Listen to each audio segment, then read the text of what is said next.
Hello दोस्तों, स्वागत है आपका एसएक्स एग्ज़ाम यूट्यूब चैनल पे। दोस्तों आज अपने कॉन्स्टिट्यूशन का पार्ट नंबर 20 डिस्कस करेंगे, जिसके अंदर आर्टिकल 368 है। और ये दोस्तों अमेंडमेंट के बारे में है इंडियन कॉन्स्टिट्यूशन के। और दोस्तों कॉन्स्टिट्यूशन के अमेंडमेंट मेनली 3 प्रकार से कर सकते हैं: by simple majority, by special majority और special majority and rectification by the states.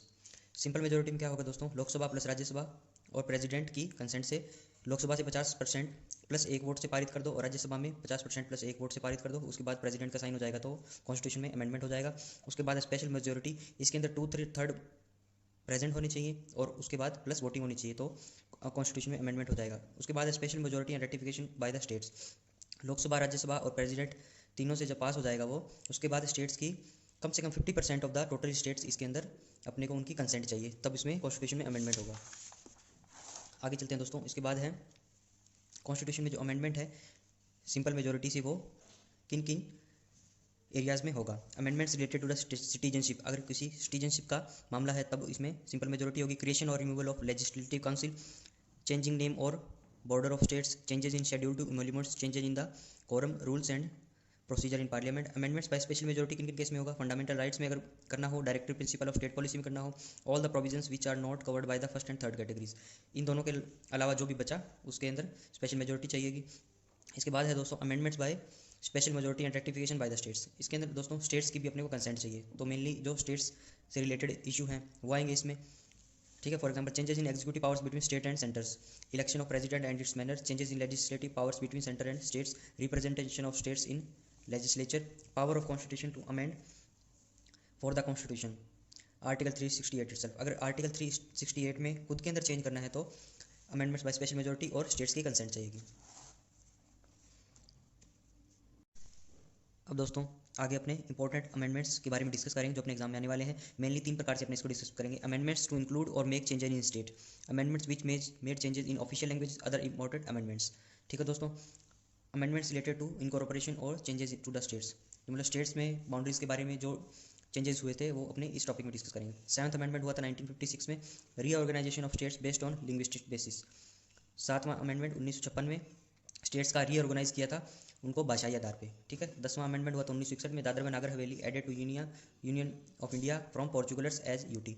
पहले दादर व नागर हवेली जो थे वो पोर्चुगल के पास थे इंडिया की इंडिपेंडेंस के बाद भी, लेकिन 10वां संविधान संशोधन 1961 करके उसको इंडिया के अंदर इंक्लूड किया गया। ठीक है दोस्तों। उसके बाद है 12वां संविधान संशोधन 1962 में, इसके अंदर गोवा, दमन व दीव को ऐड किया गया इंडिया में पोर्चुगल से। इसके बाद है दोस्तों 13वां संविधान संशोधन 1963 में, इसके अंदर state of Nagaland formed with special protection under 371A, Nagaland को स्पेशल प्रोटेक्शन दे दी अंडर 371A के और इंडिया के अंदर इंक्लूड किया गया। 14वां संविधान संशोधन 1962, पांडिचेरी को इंक्लूड किया गया इंडियन यूनियन में फ्रांस से। आगे चलते हैं दोस्तों। इसके बाद है 36th अमेंडमेंट 1975, सिक्किम को इंक्लूड किया गया एज इंडियन स्टेट। उसके बाद है दोस्तों अमेंडमेंट्स रिलेटेड टू लैंग्वेज, पहले दोस्तों 14 लैंग्वेज थी, उसके बाद उसमें 8 लैंग्वेज और ऐड की गई। उसके लिए 3 संविधान संशोधन हुए, वो है 21वां अमेंडमेंट 1967 को, सिंधी को included Sindhi as official language, Sindhi को ऑफिशियल लैंग्वेज के रूप में ऐड किया गया। उसके बाद है दोस्तों 71 फर्स्ट संविधान संशोधन 1992 में, उसमें कोंकणी, मणिपुर, नेपाली इंक्लूड किया गया। 92वें संविधान संशोधन 2004 में बोडो, डोगरी, संथाली और मैथिली को इंक्लूड किया गया। इसके बाद दोस्तों कुछ अदर इंपॉर्टेंट अमेंडमेंट्स जो थे वो क्या थे? 26वां संविधान संशोधन 1971 में, private purses given to princely states were abolished, पहले दोस्तों राजा महाराजाओं को पेंशन मिलती थी, उसको अबॉलिश किया गया 26वें संविधान संशोधन के द्वारा। और 38वां संविधान संशोधन 1975 के द्वारा, इमरजेंसी डिक्लेयर्ड बाय प्रेसिडेंट और governor can not be question by law, ये है। और 39वां संविधान संशोधन है election of president, vice president, PM, Lok Sabha speaker kept out of judicial review, ये 39वां संविधान संशोधन था। उसके बाद दोस्तों 42वां संविधान संशोधन किया गया जिसको मिनी संविधान भी बोलते हैं।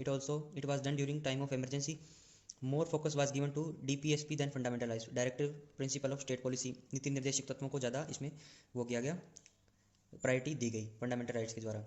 ठीक है दोस्तों। और सम मेजर चेंजेस वर, ये भी चेंजेस किए गए। Fundamental duties were added to constitution of India, the word socialist secular integrity added to preamble, Lok Sabha and legislative assembly term was made 6 years, 5 साल से 6 साल कर दी। It made it obligatory on president to act on advice of council of ministers, COM, council of ministers, मतलब राष्ट्रपति बाध्य होगा cabinet ministers की बात सुनने के लिए। इसके बाद सेंटर को deploy armed forces in any part of country, मतलब इंडिया के किसी भी पार्ट के अंदर सेंटर जो है आर्मी को डिप्लॉय कर सकता है।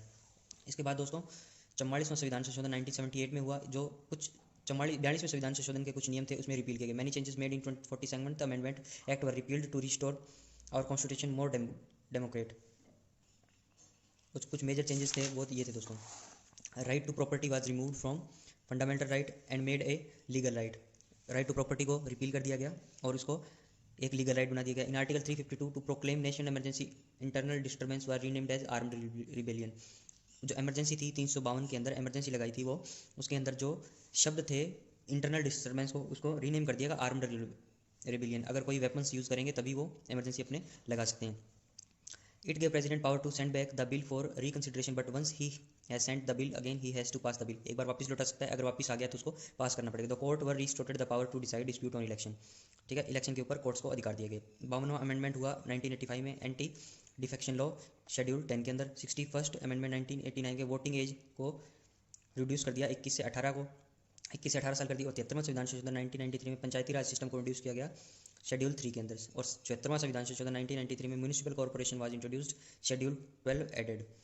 और फिर आगे 86 संविधान संशोधन 2002 राइट टू एजुकेशन को आर्टिकल 21A में इंट्रोड्यूस किया गया। इसके बाद है दोस्तों 97वां संविधान संशोधन 2012 में किया, कोऑपरेटिव सोसाइटी को ऐड किया गया। और 101वां संविधान संशोधन 2016 में किया गया जो इंट्रोडक्शन ऑफ GST था। और 103वां संविधान संशोधन 2019 में किया गया जिसमें 10% आरक्षण दिया गया EWS को।